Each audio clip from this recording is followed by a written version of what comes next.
అందరికీ నమస్కారం. Welcome back to Vamshikrishna academy. నేను మీ వంశీకృష్ణ.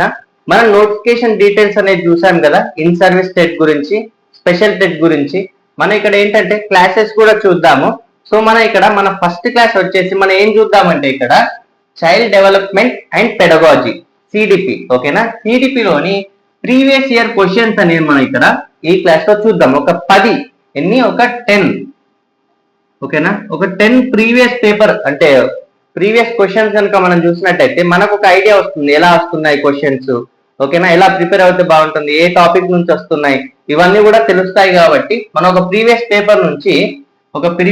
పేపర్ నుంచి ఒక 10 క్వశ్చన్స్ అనేది అయితే ఇక్కడ చూద్దాము. సో అందులో భాగంగా ఇక్కడ మనం ఇది ఎప్పటి పేపర్ అంటే paper 1 Telugu 20 June 2025 shift 1 paper. ఓకేనా, ఇందులో మనం ఇక్కడ చైల్డ్ డెవలప్మెంట్ అండ్ పెడగాలజీ చూద్దాము. ఇక్కడ కనుక మనం చూసినట్టయితే ఫస్ట్ క్వశ్చన్ వచ్చేసి ఇక్కడ ఫస్ట్ క్వశ్చన్ మనకి ఎట్లా ఇచ్చారు క్వశ్చన్ అంటే కింది స్టేట్మెంట్లను చదివి సరైన సమాధానాన్ని గుర్తించండి. మొత్తం 2 స్టేట్మెంట్స్ ఇచ్చారు. ఓకేనా, ఏ అలాగే బి. దీంట్లో సరి అయినది ఏంటి, ఓకేనా, సరి కానిది ఏంటి, ఓకేనా, గుర్తించాలి. మనం సరి అయినది ఏంటో ఇక్కడ గుర్తించాలి. ఇక్కడ మనం ఫస్ట్ చెప్తాను, మీకు ఏంటిదో చెప్తాను. ఏంటిదంటే వైయక్తిక భేదాల సూత్రం ప్రకారం, ఓకేనా, వైయక్తిక భేదాల సూత్రం ప్రకారం ఏకరూప కవలల వికాసంలో కూడా భేదాలు ఉండవచ్చు. ఇది స్టేట్మెంట్ ఏ. ఏంటి, వైయక్తిక భేదాల సూత్రం ప్రకారం ఏకరూప కవలలో అంటే ఏంటిది, ఈవెన్ ఐడెంటికల్ ట్విన్స్. ఓకేనా, ఏకరూప కవలల వికాసంలో కూడా భేదాలు ఉండవచ్చు.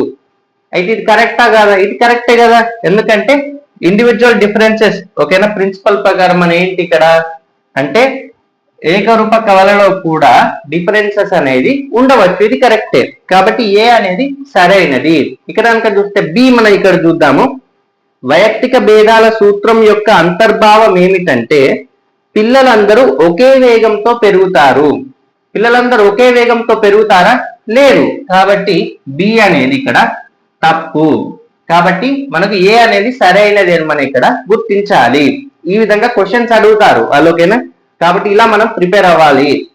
అలాగే ఇక్కడ రెండవ క్వశ్చన్ కనుక మనం ఇక్కడ చూద్దాము. ఏంటి అనంటే రెండవది కింది వాటిలో సరికాని స్టేట్మెంట్ ని గుర్తించండి. ఇన్కరెక్ట్. ఓకేనా, ఇన్కరెక్ట్ ఏంటి, సరికానిది.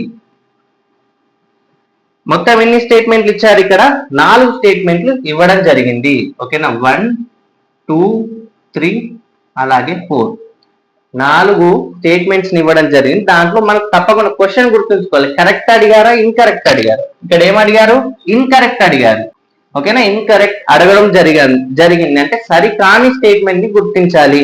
అయితే ఇక్కడ ఫస్ట్ స్టేట్మెంట్ మనం చూద్దాము. పరిపక్వత ఒక వికాస ప్రక్రియ. ఇక్కడ ఏమడిగారు అంటే maturation is a developmental process. పరిపక్వత ఒక వికాస ప్రక్రియ. ఇది కరెక్టా కాదా? ఇది కరెక్ట్. ఓకేనా, కానీ ఇక్కడ ఇన్కరెక్ట్ అడిగారు. ఇన్కరెక్ట్ అడిగినప్పుడు ఏమవుతుంది? ఇది తప్పు అవుతుంది. అంటే పరిపక్వత ఒక వికాస ప్రక్రియ కరెక్టే, కానీ మనకి ఇక్కడ కరెక్ట్ స్టేట్మెంట్ అడగలేదు కదా, ఇన్కరెక్ట్ అడిగారు. కాబట్టి ఇది తప్పు అవుతుంది. తర్వాత రెండవది ఇక్కడ చూద్దాము. పరిపక్వత అభ్యసనంపై ఆధారపడి ఉంటుంది. ఓకేనా, అంటే మెచ్యురేషన్ డిపెండ్స్ ఆన్ లెర్నింగ్. మరి పరిపక్వత అభ్యాసంపై ఆధారపడి ఉంటుందా అంటే ఇక్కడ మనకు మెచ్యురేషన్ గురించి మనకు తెలుసుగా. పరిపక్వత అంటే ఏంటి? అనువంశికంగా వస్తుంది. ఎలా వస్తుంది? హెరిడిటరీ. ఓకేనా, పరిపక్వత అంటే అనువంశికంగా వచ్చే ధోరణుల నుంచి సహజ వివర్తన అంటే ఏంటి? మెచ్యురేషన్ అంటే natural unfolding of inherited tendencies. కాబట్టి పరిపక్వత అభ్యాసంపై ఆధారపడి ఉంటుంది అనేది ఇక్కడ తప్పు అవుతుంది. అంటే ఇన్కరెక్ట్ అడిగారు కాబట్టి ఇది రైట్ అవుతుంది. అలా ఇక్కడ మూడోది మనం చూద్దాం. మనకు ఆన్సర్ వచ్చేసింది. అయినా థర్డ్, ఫోర్త్ ఏంటో కూడా మనం ఇక్కడ చూద్దాము. ఏంటంటే ఇక్కడ వ్యక్తి కణాలలో పరిపక్వతకు సంబంధించిన బ్లూ ప్రింట్లు గర్భధారణ సమయం నుండే ఉంటాయి. కాబట్టి ఇది కరెక్టే, కానీ ఇక్కడ ఇన్కరెక్ట్ కాబట్టి ఇది తప్పు. తర్వాత నాలుగోది ఇక్కడ ఏంటంటే పరిపక్వత అంటే అనువంశికంగా వచ్చే ధోరణుల సహజ వివర్తన. ఇది కరెక్టే కాబట్టి ఇక్కడ ఇన్కరెక్ట్ కాబట్టి తప్పు అవుతుంది. అంటే ఒరిజినల్ గా చూస్తే ఫస్ట్, థర్డ్, ఫోర్త్ ఈ 3 కరెక్టే, ఓకేనా. కానీ మనకి ఇన్కరెక్ట్ అడిగారు కాబట్టి ఈ సెకండ్ ఏదైతే తప్పు ఉందో ఇది ఇక్కడ ఈ క్వశ్చన్ కి కరెక్ట్ ఆన్సర్ అవుతుంది. అలాగే ఇక్కడ మనం చూద్దాము మూడవ క్వశ్చన్ ఏంటో చూద్దాము. ఐ హోప్ మీకు అందరికి అర్థమవుతుంది అనుకుంటున్నాను, ఎందుకంటే క్వశ్చన్ రాయాలంటే చాలా టైం పడుతుంది. మళ్ళీ ఇలా చెప్పుకుంటూ మీకు ఇక్కడ ఈజీగా ఎక్స్ప్లెయిన్ చేయడానికి ట్రై చేస్తాను. ఇక్కడ మూడోది కూడా చూద్దాం. మనం ఇక్కడ మూడోది ఏంటి అని అంటే వ్యక్తి మానసిక సామర్థ్యాలు వీటి యొక్క ఉత్పత్తి. ఇది చాలా ఇంపార్టెంట్. ఓకేనా. ఇండివిజువల్స్ మెంటల్ ఎబిలిటీస్ ఓకేనా ఆర్ ద ప్రొడక్ట్ ఆఫ్ ఓకేనా ఆర్ ద ప్రొడక్ట్ ఆఫ్ వీటి యొక్క ఉత్పత్తి. ఆప్షన్స్ మీకు ఇస్తాను. బోత్ హెరిడిటీ అండ్ ఎన్విరాన్మెంట్ అంటే అనువంశికత మరియు పరిసరం రెండో ఆప్షన్ ఏంటంటే అనువంశికత మాత్రమే, మూడోది పరిసరం మాత్రమే, నాలుగవది అనువంశికత లేదా పరిసరం రెండు కావు, అంటే నీదర్ హెరిడిటరీ నార్ ఎన్విరాన్మెంట్. ఏది కరెక్ట్ అంటే వ్యక్తి మానసిక సామర్థ్యాలు వీటి యొక్క ఉత్పత్తి ఏంటి? రెండు, హెరిడిటీ అండ్ ఎన్విరాన్మెంట్ అంటే అనువంశికత మరియు పరిసరం. ఓకేనా, గుర్తుంచుకోవాలి. వ్యక్తి మానసిక సామర్థ్యాలు అనువంశికత మరియు పరిసరం యొక్క ఉత్పత్తి. ఓకేనా, ఈ విధంగా మనం తప్పకుండా గుర్తుంచుకోవాలి. తర్వాత 4వ క్వశ్చన్ చూద్దాము. ఇలా మనకు ఏమడిగారంటే ఇక్కడ కింది స్టేట్మెంట్లను చదివి సరైన సమాధానాన్ని గుర్తించండి. 2 స్టేట్మెంట్లు ఇచ్చారు, దాంట్లో సరైనది ఏంటో మనం ఇక్కడ గుర్తించాలి. ఇక్కడ స్టేట్మెంట్ ఏ ఓకేనా, 4th క్వశ్చన్ కదా, ఏ అలాగే ఇక్కడ బి. చూద్దాం ఏది కరెక్ట్ అడుగుతున్నారు ఇక్కడ. ఓకేనా, కరెక్ట్ అడుగుతున్నారు ఈసారి. ఇక్కడ స్టేట్మెంట్ ఏ ఏమడుగుతున్నారంటే ఇక్కడ వికాస కృత్యాలు అనేవి అంటే డెవలప్మెంటల్ టాస్క్. ఓకేనా, వికాస కృత్యాలు అనేవి వ్యక్తి జీవితంలో ఒక నిర్దిష్ట కాలంలో తలెత్తేవి మరియు వాటిని సాధించడంలో విఫలమైతే తరువాతి కృత్యాలు సాధించడంలో ఇబ్బందికి దారి తీస్తుంది.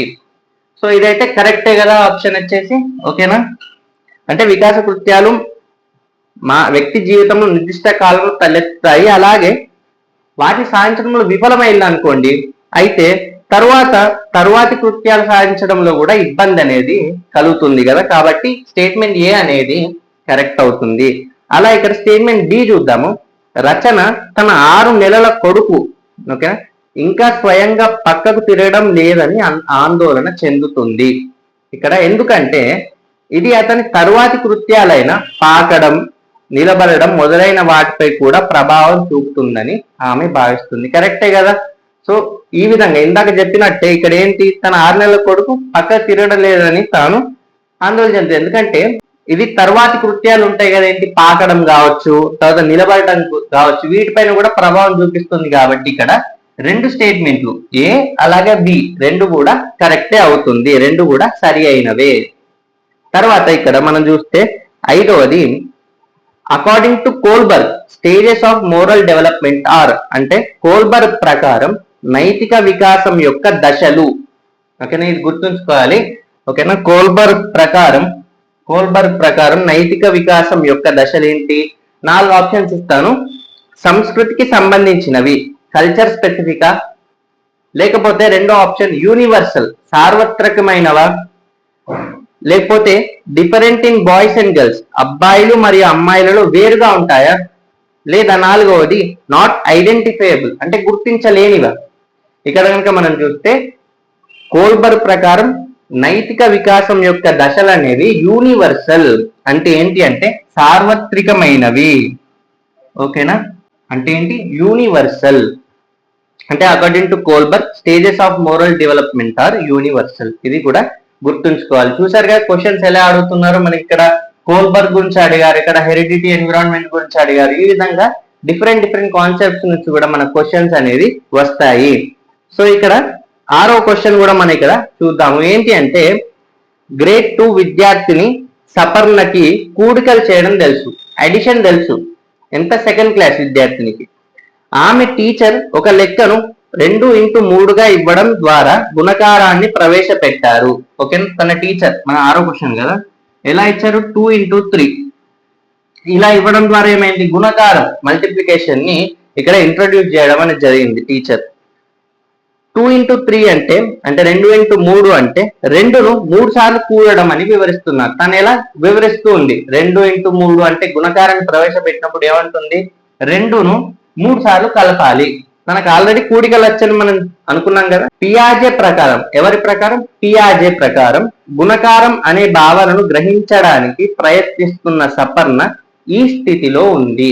ఏ స్థితిలో ఉంది, మరి తను నేర్చుకుంటుంది కదా గుణకారం గురించి, తను ఏ స్థితిలో ఉంది, ఎందుకంటే తనకు ఆల్రెడీ కూడికలు వచ్చు, తన టీచర్ మల్టిప్లికేషన్ చెప్తుంది.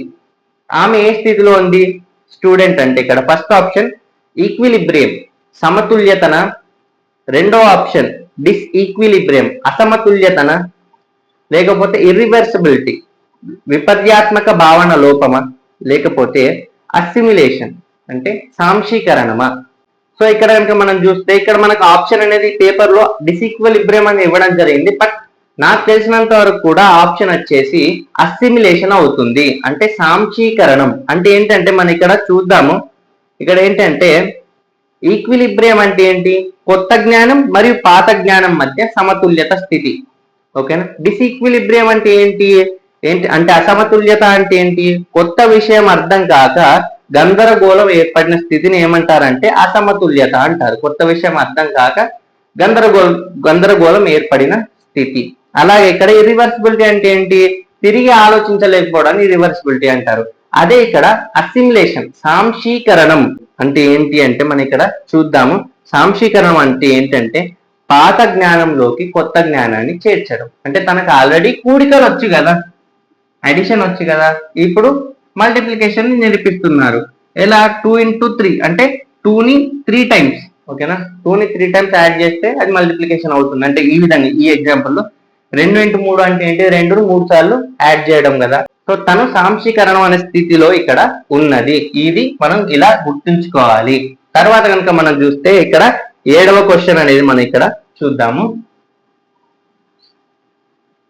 కింది వాటిలో ఆలోచనను సూచించని కృత్యాన్ని గుర్తించండి. ఓకేనా, ఆలోచనను సూచించని కృత్యం అంటే ఏంటంటే identify the activity among the following that does not represent thinking. ఓకేనా, ఆలోచనను రిప్రజెంట్ చేయదు. 4 ఆప్షన్ చెప్తాను, సింపుల్ క్వశ్చన్, అంటే ఈజీగా అర్థమవుతుంది ఇది. ఓకేనా, ఇక్కడ ఫస్ట్ ఆప్షన్ వచ్చేసి కాలుష్యాన్ని తగ్గించడానికి ఒక ఉపాధ్యాయుడు విద్యార్థుల నుండి సలహాలను తీసుకోవడం. సో ఇది ఆలోచించే ప్రాసెసే కదా, ఆలోచించే యాక్టివిటీ కదా. మన ఇక్కడ ఏమడిగారు, ఆలోచించనిది అడిగారు, ఆలోచించనిది, కానీ ఇది ఆలోచించేదే కదా ఫస్ట్ ఆప్షన్ అయితే, కాబట్టి ఇది రాంగ్ ఆప్షన్. అలా ఇక్కడ రెండోది చూద్దాం, 3, 4 ఆప్షన్స్ కూడా చూద్దాం. రెండవది తన బడ్జెట్ ను సరిగా ఉపయోగించుకోవడానికి తన టూర్ ప్లాన్ ను సిద్ధం చేసుకుంటున్న వ్యక్తి. అంటే ఇది కూడా ఇక్కడ ఆలోచన అనేది ఉన్నది, కాబట్టి ఇక్కడ ఏమడిగారు, ఆలోచన లేనిది అడిగారు, కాబట్టి ఇది తప్పు. 3వ ఆప్షన్ చూద్దాము.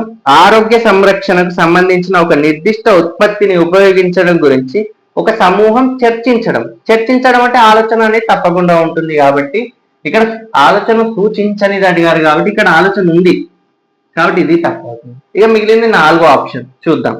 ఒక గుర్రం చిత్రాన్ని చూస్తూ గుర్రం బొమ్మను గీస్తున్న అమ్మాయి, గుర్రం చిత్రాన్ని చూస్తూ గుర్రం బొమ్మను డ్రాయింగ్ అనేది చేస్తుంది. ఇక్కడ ఆలోచనకి ఆలోచన అనేది లేదు కదా, బొమ్మను చూసుకుంటూ గీయడం, కాబట్టి ఇక్కడ ఆలోచన సూచించడం లేదు, కాబట్టి ఇది కరెక్ట్ ఆప్షన్ అవుతుంది.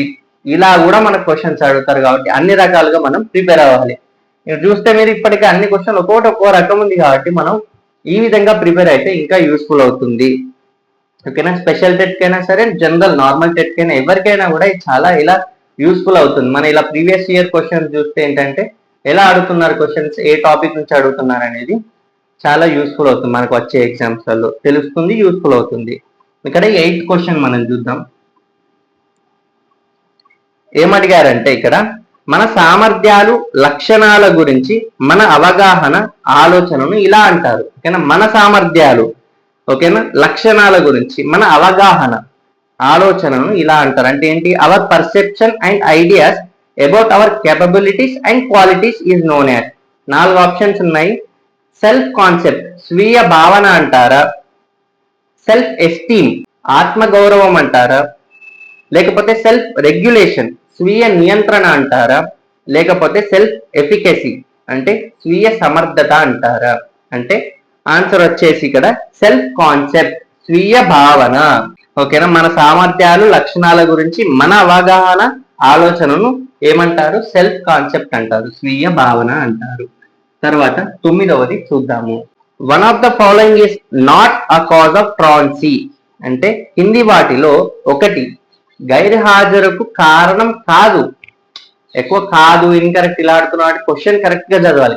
వాళ్ళు కరెక్ట్ అడుగుతున్నారా ఇన్కరెక్ట్ అడుగుతున్నారా అలా మనం తప్పకుండా చూడాలి. ఇక్కడ ఏంటి అంటే 9th క్వశ్చన్ కదా, ఏంటి గైర్హాజరుకు ఒక కారణం కానిది ఏంటిది అంటే 4 ఆప్షన్స్ ఇచ్చారు, 3 కూడా గైర్హాజరుకి కారణమే అవుతుంది, ఒకటి మాత్రం గైర్హాజరుకు కారణం కాదు. ఆ కానిది ఏంటో మనం తెలుసుకోవాలి. ఇక్కడ ఫస్ట్ ఆప్షన్ కనుక మనం చూస్తే ఏంటి అంటే 1 2 3 4 ఆప్షన్. ఫస్ట్ ఆప్షన్ చూద్దాము. ఉపాధ్యాయుల ప్రతికూల వైఖరి అంటే negative attitude of teachers. Negative attitude ఉంటే పిల్లలు ఇక్కడ ఏమవుతుంది? గైర్హాజరు అవుతారు, కాబట్టి ఇది కారణమే అవుతుంది. కానీ కారణం కానిది అడిగారు, ఇది కారణమే అవుతుంది కాబట్టి ఇది తప్పు. రెండవది పిల్లల శారీరక మరియు మానసిక ఆరోగ్యం సరిగా లేకపోవడం. ఓకేనా, సరిగా లేకపోతే వాళ్ళు గైర్హాజరు అవుతారు కదా, గైర్హాజరు కారణం కానిది అడిగారు, ఇది కారణమే అవుతుంది. మూడో ఆప్షన్ తల్లిదండ్రుల ప్రోత్సాహం, పేరెంట్స్ ఎంకరేజ్మెంట్. పేరెంట్స్ ఎంకరేజ్మెంట్ ఉంటే వాళ్ళు గైర్హాజరు ఎందుకు అవుతారు? వాళ్ళు స్కూల్కి వస్తారు ఇంకా, కాబట్టి ఇది కారణం కాదు. కానీ ఇక్కడ కారణం కానిది అడిగారు కాబట్టి ఈ ఆప్షన్ అనేది కరెక్ట్ అవుతుంది. 4వ ఆప్షన్ కూడా ఇక్కడ మనం చూద్దాం. ఏంటంటే పాఠశాలల్లో నిరంకుశ పరిపాలన, ఆటోక్రటిక్ అడ్మినిస్ట్రేషన్ స్కూల్స్ ఉంటే కూడా ఇక్కడ ఏంటంటే ఇలా నిరంకుశ పరిపాలన కూడా ఉంటే గైర్హాజరుకి ఇది కూడా కారణం అవుతుంది.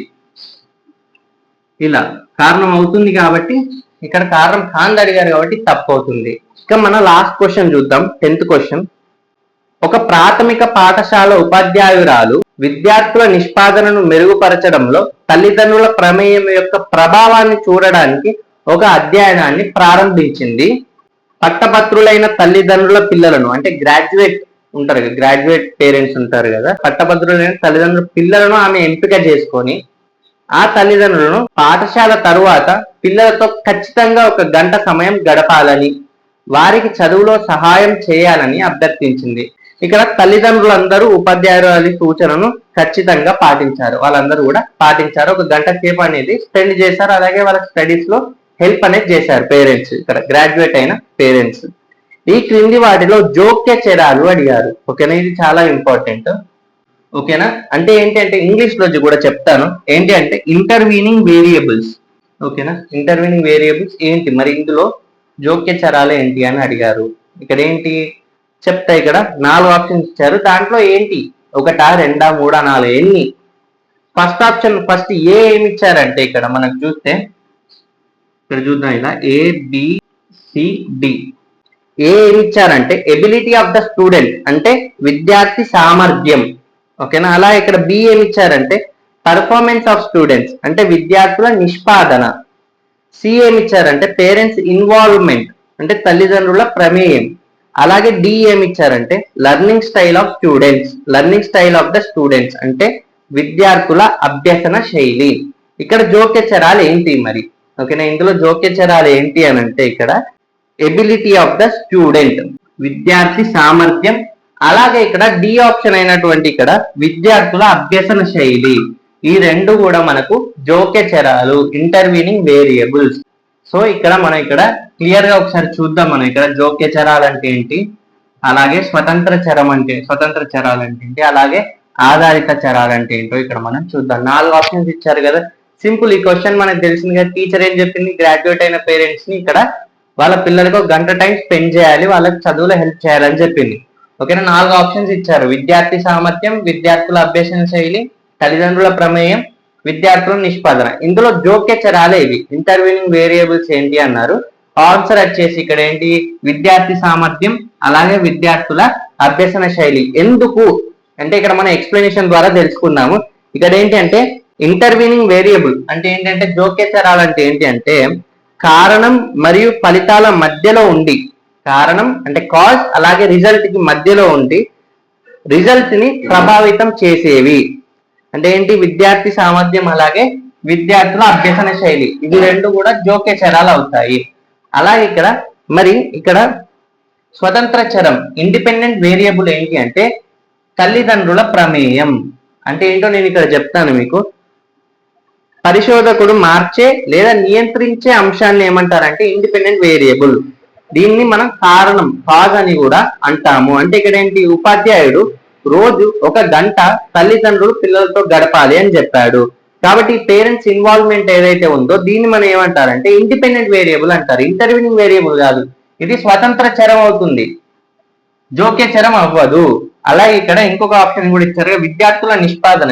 విద్యార్థుల నిష్పాదన ఏమవుతుంది ఇక్కడ అంటే ఆధారిత చరం అవుతుంది, జోక్య చరం కాదు, ఆధారిత చరం అవుతుంది. అంటే డిపెండెంట్ వేరియబుల్ అంటే ఏంటి అంటే స్వతంత్ర చరం వల్ల మారే ఫలితం. అంటే ఇక్కడ ఈ తల్లిదండ్రుల ప్రమేయం వల్ల మారే ఫలితం ఏంటిది, విద్యార్థుల నిష్పాదన. ఓకేనా, కాబట్టి దీన్ని మనం డిపెండెంట్ వేరియబుల్ అంటాము. ఐ హోప్ మీకు ఇది అర్థమైంది అనుకుంటున్నాను.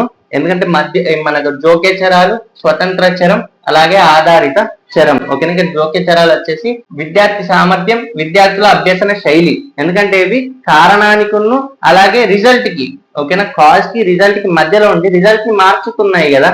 కాబట్టి విద్యార్థి సామర్థ్యం అలాగే విద్యార్థుల అభ్యసన శైలి ఇవి రెండు కూడా జోక్య చరాలు అవుతాయి. తల్లిదండ్రుల ప్రమేయం స్వతంత్ర చరం అవుతుంది, విద్యార్థుల నిష్పాదన ఆధారిత చరం అవుతుంది. ఓకేనా, సో ఈ విధంగా మనం ఇక్కడ 10 ఇంపార్టెంట్ క్వశ్చన్స్ అనేది చూసాం. ఇంపార్టెంట్ క్వశ్చన్స్ తో పాటు వాటి యొక్క ఎక్స్ప్లెనేషన్ కూడా చూడడం జరిగింది. సో మీకు ఈ క్లాస్ అనేది నచ్చిందని అనుకుంటున్నాను. ఏమైనా డౌట్స్ ఉంటే కూడా మీరు కామెంట్స్ లో మీరు చెప్పండి, నేను చూస్తాను వాటిని కూడా. ఆ కామెంట్స్ ని కూడా మనం ఇక్కడ సాల్వ్ అనేది చేద్దాము. ఏమైనా డౌట్స్ ఉన్నా కూడా సాల్వ్ అనేది చేద్దాము. సో మీకు ఈ క్లాస్ అనేది నచ్చింది అని అనుకుంటున్నాను. ఎందుకంటే ఇలా క్వశ్చన్స్ మనం చూసినట్టయితే చాలా యూస్ఫుల్ అవుతాయి ఎగ్జామ్స్ వచ్చినప్పుడు మనం దాన్ని సాల్వ్ చేయడానికి. ఈ క్లాస్ అనేది మీకు నచ్చినట్టయితే ప్రతి ఒక్కరు కూడా ఈ వీడియోని లైక్ చేయండి, అలాగే ఇంకా ప్రిపేర్ అయ్యే వారికి షేర్ చేయండి. ఏమైనా డౌట్స్ ఉన్నా కూడా కామెంట్ రూపంలో తెలియజేయండి. మన ఛానల్ వంశీ కృష్ణ అకాడమీని సబ్స్క్రైబ్ చేయండి. సో మీకు ఇంకా ఏ టాపిక్స్ కావాలో కూడా మీరు కామెంట్స్ లో తెలియజేస్తే వాటిపైన వీడియో అనేది చేయడానికి ట్రై చేస్తాను. So thanks for watching, thank you so much.